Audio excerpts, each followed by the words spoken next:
Get this little cave out. What's it like? Footpath closure. Look at the size of this bull. Oh. So I'm at Edale in the Peak District, and I'm going to be walking the River's Way. It's 43 miles from Edale to Ireham. Passes through loads of nice villages. There should be plenty of places to sort of stock up with things on the way, so I'm packing pretty light. I've got about 7 or 8 kilos worth of kit there. I've not planned where I'm going to camp yet, so we'll figure that out on the way. But straight away, beautiful views over the valley. You've got Detour and the Great Ridge in the background. So this one's a bit of a training hike because I'm going to be doing the Pembrokeshire coastal path starting next Friday. But I've only got 10 days to complete that, and it's 186 miles. So today I thought I'll test out my lightest weight kit that I can put together and see what doing some big miles feels like. My fitness ain't that great at the moment, to be fair, so I'm hoping this goes well, then I'll be a bit more confident hitting the Pembrokeshire coast path. I don't know how many times we're going to do that.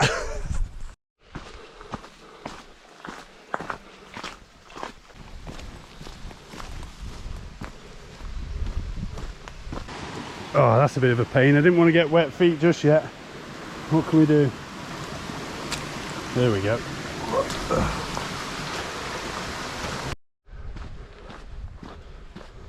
Just coming up out of the Edale Valley, and the views absolutely amazing. It's just starting to spit a little bit, but I've started this walk at 1:30 in the afternoon.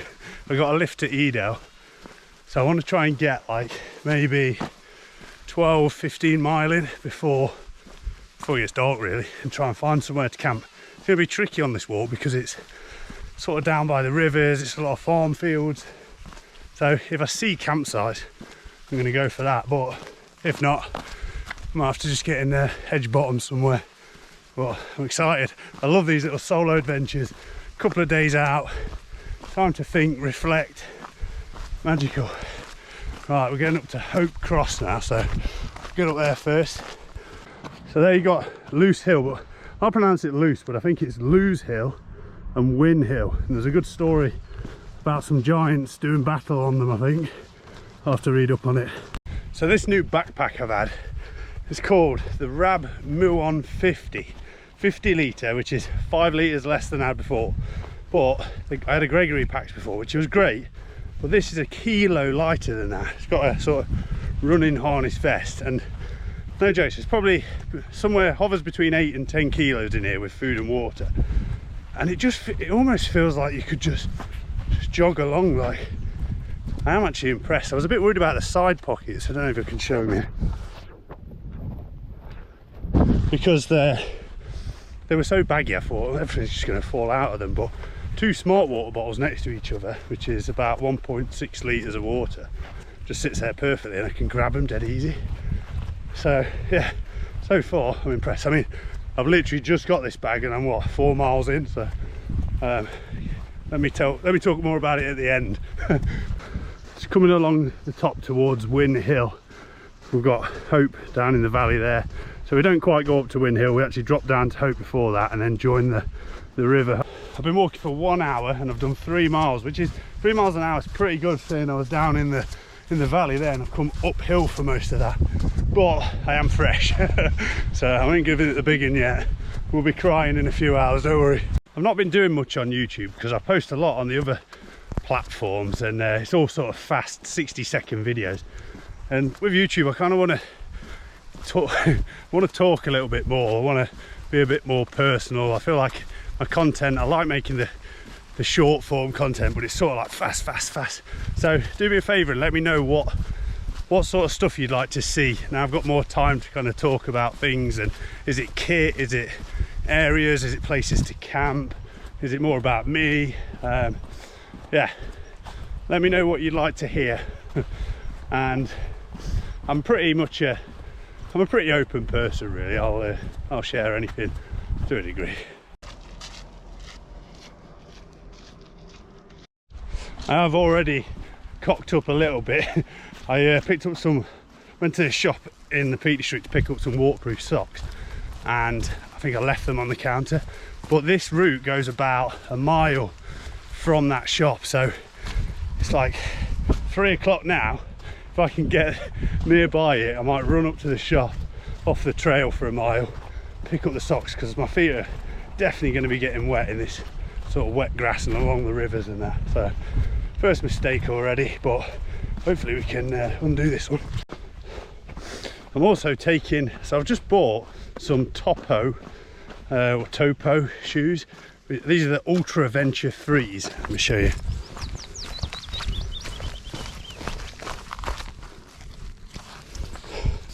Normally I wear Ultra Lone Peaks for all my long distance hikes, but I saw these and they've only got a 5mm drop, so they're similar to the Ultras. The Ultras are pretty much 0mm drop, but they've got a bit more cushion and still got the wide toe box. On my Land's End to John O'Groats trip, I broke my toe and kept walking thinking it was sort of all right, and I had to go to the doctor and they were like, oh, it's healed wrong. So I've now got this sort of lump on my toe, a bit gross, but I can't wear, there's a lot of shoes that I can't wear now, so I have to wear wide toe boxes.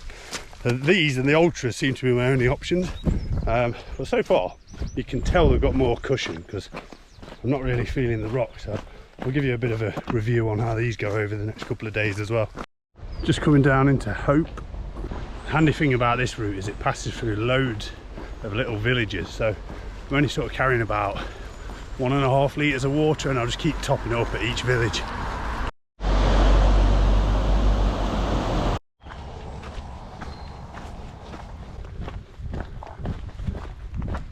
The thing I like about hiking these lesser known trails, the River's Way was an old book written by John Merrill, which I haven't brought the book with me, but I plotted the route from the book onto the apps because I couldn't find it anywhere other than this one little book. But it brings you through these sort of small little villages and trails that you just wouldn't have walked on if you'd have done a more popular route in the Peak District. So far it's nice. I mean, I haven't been not much river walking at the moment, but should be going down into along the Derwent soon, so that should be nice.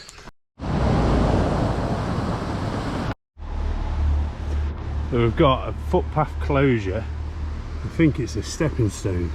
I could do with going across them to get to Haversige to the shop, so we'll see. We'll have to see what that's like when we get there, but I reckon we can get across.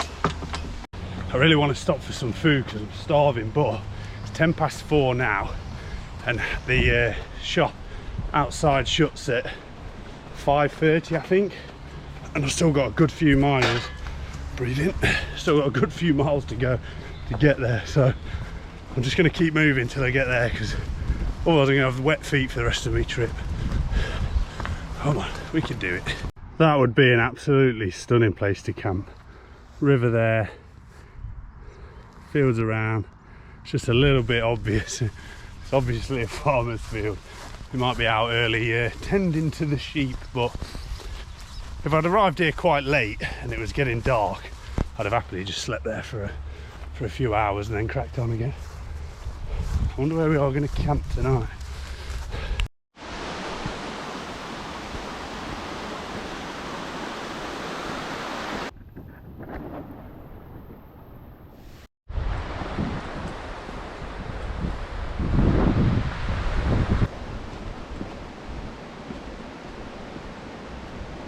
I've done nearly 10 miles, I haven't eaten yet, and I've had to stop and grab these out of my bag because I actually went a little bit dizzy, so I've just been gunning it ready to try and get to this shop.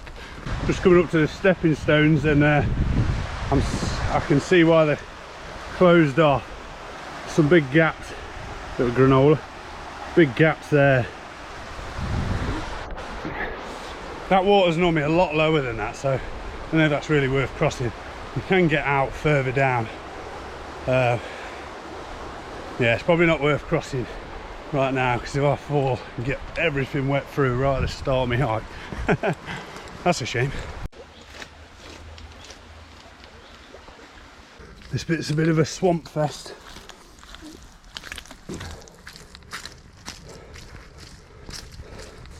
Don't think it matters what shoes you've got on in this, you're slipping. So I've just hit the road. The trail continues down the river there, but Haversige is just about a mile up this road. It's 5 o'clock, shuts at 5:30, so if I can walk a mile in 30 minutes, I should be able to get me socks and then we can carry on. What a palaver.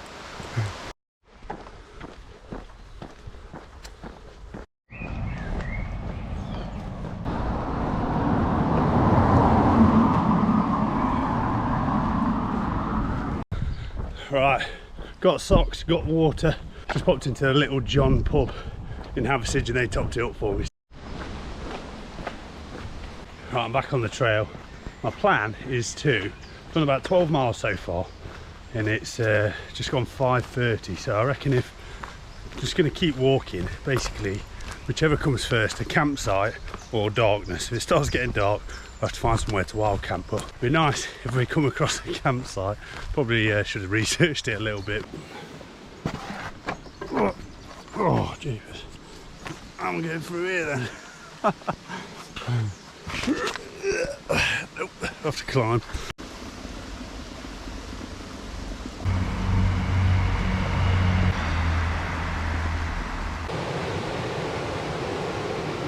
The rivers are so high at the moment, there's lots of rapids all the way down, so I think I picked quite a good time to do the river's way. I don't think we have to really cross it at any point, because that would be a nightmare, but it's nice to see there's little added waterfalls that weren't there before. And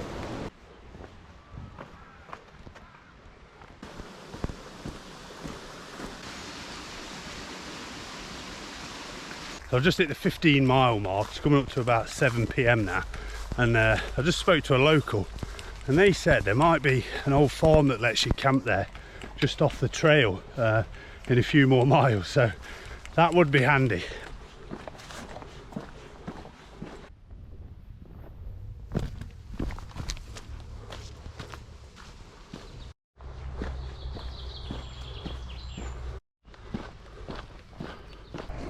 Oh, look at the reflections of that bridge in the water. That's awesome. Update on how the shoes are performing. Saying they got soaked at the start of the day, they're still super comfy. I am actually impressed. You can't feel the rocks through them like I could a bit with the Ultras, so I think I've made a good choice. But I'll give another update tomorrow. But that's 17 miles in them, fresh out of the box, and no issues.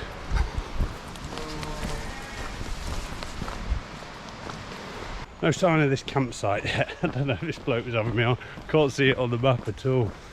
We'll keep going a bit further. It's starting to, the light's starting to drop a little bit now. Not really seeing anywhere decent to camp though. I think I found the campsite. Well, I can see a couple of old old caravans and stuff. But I don't know. There's a farm there, some old caravans. I haven't seen any tents. Let's have a look. Look at the size of this bull. He's staring me dead in the eye. Luckily there's a fence between me and him. Jeez, he's massive. Hello mate. You could get straight through that fence if you wanted, couldn't you, pal? Beast. Right, we'll leave him be. The little ones though, so cute.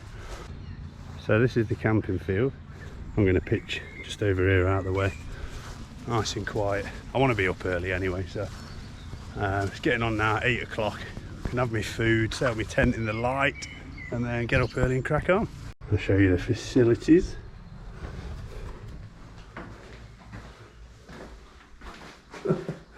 There is a shower, look.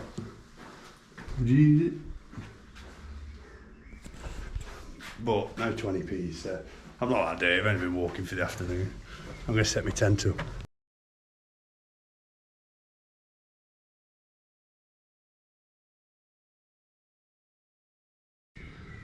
These are the socks that I went back for. Waterproof sealskins. The reason I wear them is because my trainers aren't waterproof, so when it's not wet, nice airy dry trainer, and then I just chuck them on when I know my feet are going to get wet and then take them off. Sometimes wear them around camp as well, so pretty handy for that. But actually, in fairness, even though my feet got soaked, they've dried out pretty well. I've just got my socks in the little clothesline and just setting up the rest of my tent. Alright, that's me all set up. So I'll tell you about what I'm using. I've got an MSR Hubba Hubba NX2. I've got a two-man because there's just so much room, but realistically I could do the one-man. But on the long through hikes, I just like having that extra space at night. Then I've got a Thermarest Neo Air X-Lite NXT roll mat. I've got a Rab Mythic 200 sleeping bag, and then Sea to Summit pillow, the snood wrapped around it, and I put my down jacket in, and it's like basically having two pillows. So this is, I would say, still pretty ultralight but comfortable at the same time, which is nice. The sleeping bag only weighs 500 grams and it's rated down to 1 degrees, I think, so that'll be fine for all of the summer stuff. And yeah, I've got a little cook set, battery pack, and then just a couple of spare bits and bobs, a pair of boxer shorts, a pair of socks, and a top that I put on sleeping at night. So let's go cook some food.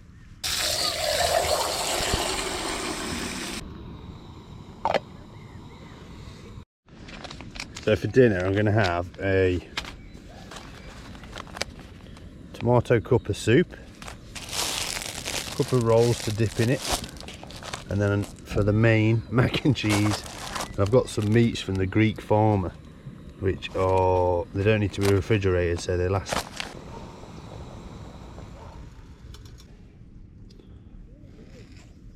What's it like?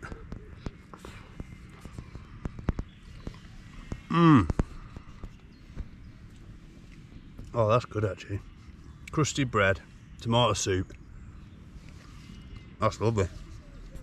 This is the main reason I like having the two-man tent, because there's quite a few midges about, and I've got to kind of keep the door shut, but I've still got all this room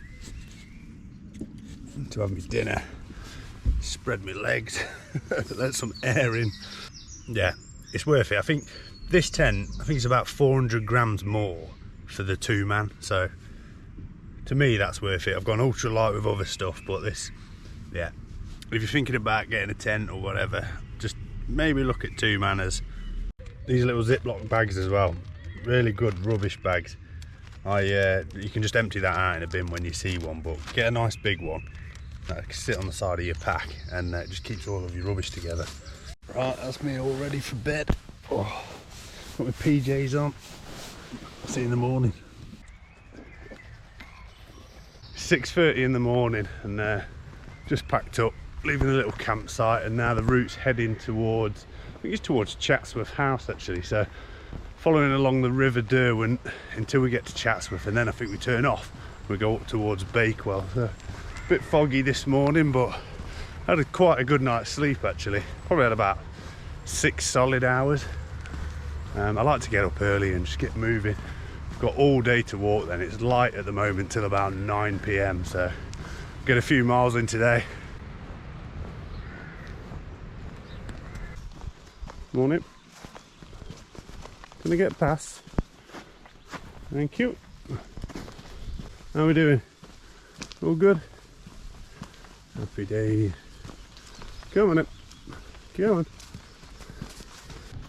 So this is when the waterproof socks come in. The wet morning dew just keeps your feet dry, because otherwise straight away you got wet feet. So I'll keep these on till the sort of fog and the dew all dries off, and then I'll be back to just wearing the trainers and plenty of air around my feet.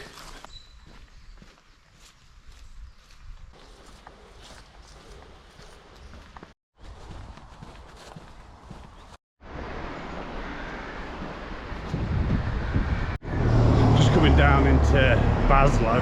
I know there's a co-op here, so I'm just going to see if I can top up with some snacks, but it's pretty early, so I don't know if it's open yet. Hey,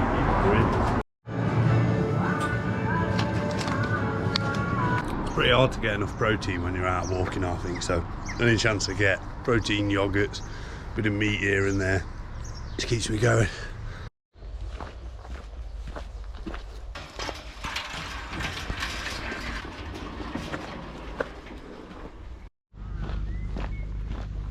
So we're coming through Chatsworth, and I'm going to leave the River Derwent behind soon and head over the hill towards Bakewell.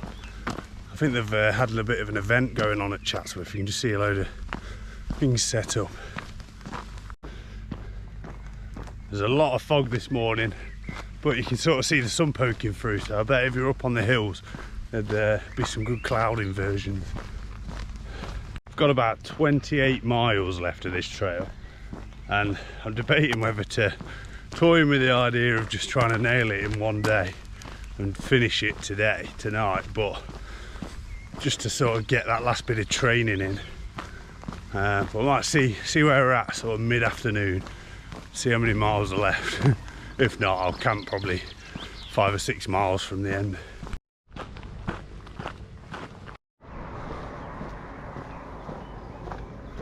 You can just make out Chatsworth House there.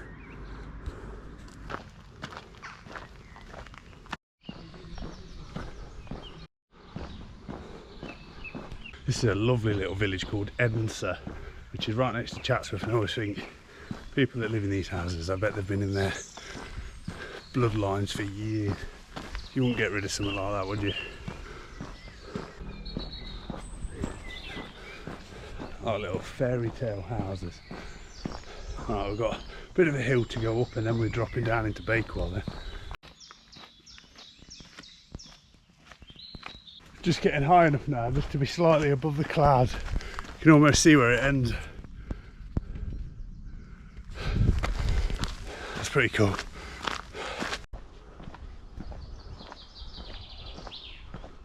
This is what it's really about for me. Everything you need in a backpack. You got all the bluebells, flowers, you got low cloud, sheep, peace and quiet. Amazing. We must be right on the peak here because we've got low cloud all the way around. I don't know if you can quite make it out over in the valley there. All the way around. I'd love to have the drone up here because you'd be able to see just this section and then cloud all the way. Just dropping down into Bakewell, which you can see there. Hopefully we can get ourselves a nice fry up or something down there. I think we're walking across a golf course at the moment, so I'm hoping nobody hits me on the back of the head.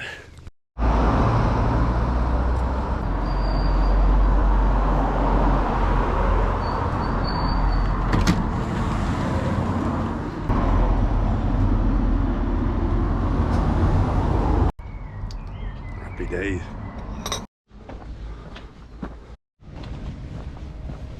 So just left Bakewell, which is a handy stop on the route for cafes and resupply and getting some more food and drink. Now I'm heading down to towards Ashford in the Water, where there's actually a pretty good swim spot, so depending if it's busy or not, I might have a bit of a wash in there. It's a sort of small river. I mean, it might be flowing a lot at the moment, but let's see when we get there.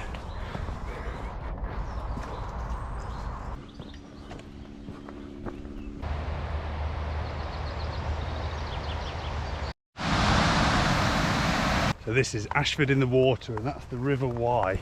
I think I might go in for a little dip, have a bit of a wash off. That is fresh.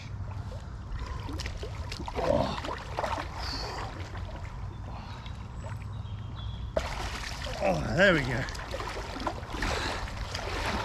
Tell you what, a little cold dip really freshens you up. I'm interested to see how long it takes these shorts to dry out, because they're quite new, so hopefully not too long, but that's much better. It's a nice little spot actually, that Ashford in the Water.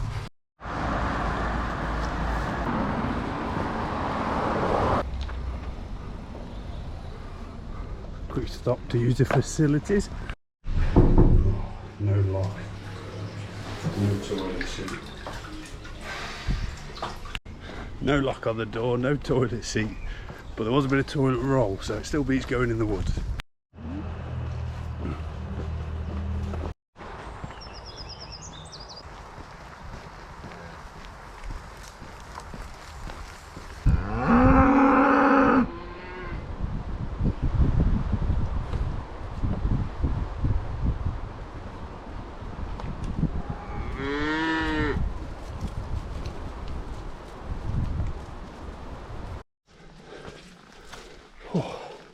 took a bit of a detour to come and see this cave that was on the map, and just come up through a valley of wild garlic and then check this little cave out.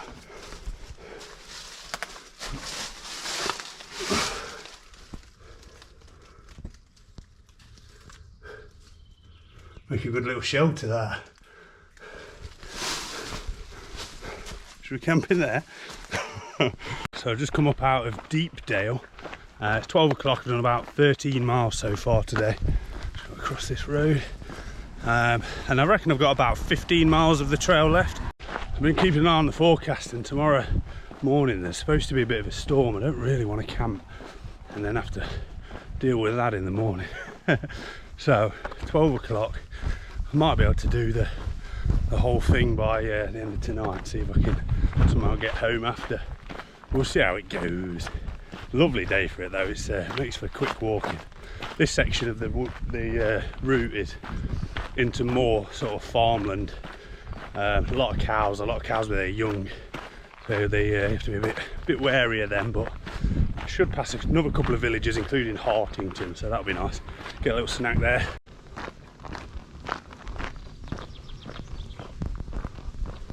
Oh. So I've just got to Flag, found a little shelter stop for some lunch.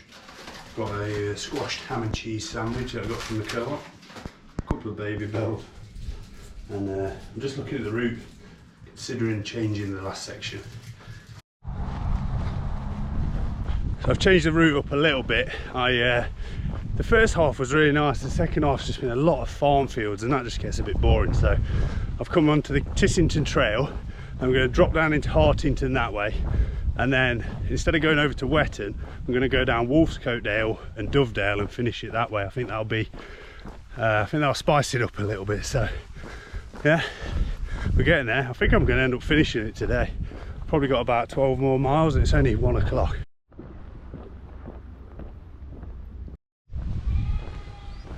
Just coming into Hartington. That's 22 miles so far today, and I'm starting to feel it. My legs are aching. I'm hoping to get some bit of energy food in Hartington. We'll see if we can crack the last sort of 9 or 10 miles. I'll be a 30 miler. I've not done a 30 miler for quite some time, so looking forward to the challenge. But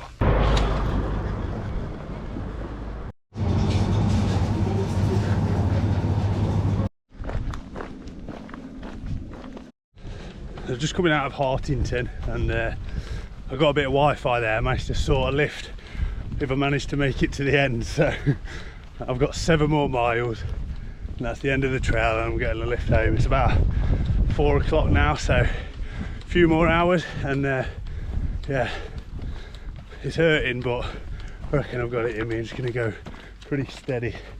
But this should be a really nice section actually, through Wolfscote and Dovedale, so nice way to finish.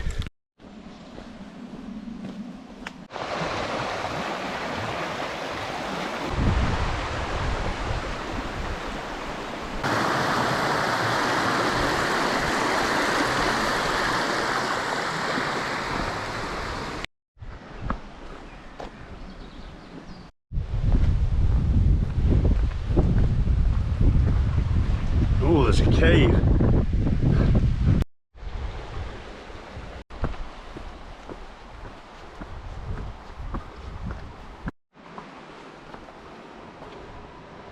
They're rubbish, lovely.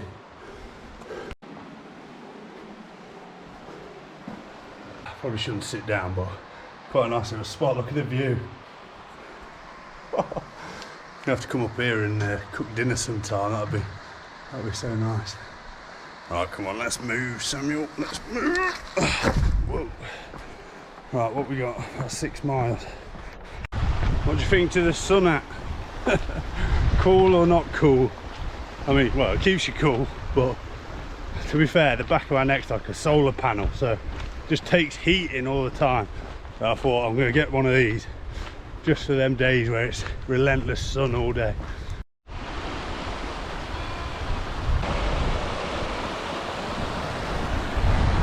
Quick update on the Topo shoes. I've walked 42 miles in them straight out of the box since yesterday, and I kid you not an issue with my feet at all. And I'm not sponsored by them or anything. I paid 150 squid for them. But the cushion, that extra bit of cushion, I think that's actually made such a difference. I don't know how I'm 40 odd miles into a hike and I feel all right. Like, I'm feeling a bit tired, but like no pains. It's mad. A mile and a half to Milldale, and then we'll have 3 miles from Milldale through to Dovedale car park.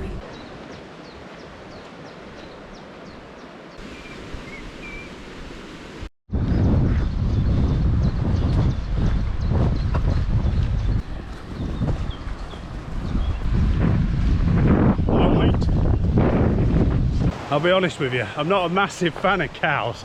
I got charged by a big horn cow down on the coast once, and it put me off them quite a bit. So when I have to go through these fields, they've got balls in and you can't really get out of the way of them. I'm like, me bit twitchy, but I'm getting better. I'm getting better. Learning to trust them, but never trust a cow. Ah, oh, Cow City. Load more here. So all day I'll be going through cow fields, cow, and not one's attacked me, so maybe maybe it's all right. I figured it out. Stick the hat on and they just laugh at you and let you through. So look at this place, imagine living here. Whew. Nearly a mile down now. I think I've done about 27 miles. How am I still walking?